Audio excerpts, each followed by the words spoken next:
మెక్సికోలో తిరిగికైతే ఆకలి దంచింది. మరి పక్కనే బార్ అండ్ రెస్టారెంట్ ఉంటే అలాగే వెళ్ళాం. మేము బార్ అండ్ రెస్టారెంట్ లోపలికి వెళ్ళేసరికి అయితే మొత్తం లేడీస్తో నిండిపోయింది. మేము ఒకసారి బార్కి వచ్చానో పబ్కి వచ్చానో కూడా ఎటు చూసినా పాపలే కనిపిస్తుంటారు. ఎంతగానో చూద్దాం, చూసి మాకు హళ్ళే పోయేవి.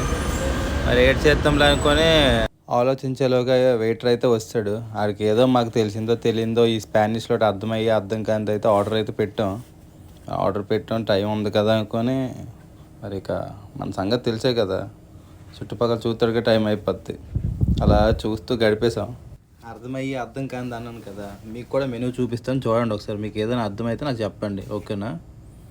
ఫుడ్ అయితే వస్తుంది చూడండి, మెచ్చిపోతుంది. ఈ జ్యూస్ అయితే ఏటి ఇచ్చాడో నాకు కూడా అర్థం కాలేదు. ఆడికి బేబీ మ్యాంగో అని అడిగితే మ్యాంగో జ్యూస్లోన కారం మొత్తం వేసి ఇచ్చాడు. తాగుతాడు మరి మామూలు మంటలు ఎగిసిపోయింది అనమాట. నా ఎదుర్కొన్న బ్రదర్ అయితే బీర్లు ఒక లెక్కలో వేస్తాడు. మనం బయటకు వచ్చామంత మాయా, ఈ తాగిన వాళ్ళతో వస్తే ఎక్కడ తిరగడానికి కావద్దు, మెయిన్ ప్రాబ్లం అది. నేనైతే మెక్సికోలో చాలా ప్లేసులు తిరిగిదామని చూశాను, కాకపోతే టైం అయితే సరిపోలేదు. ఉన్న టైంలో ఉన్నంత కవర్ చేశాను చూడండి.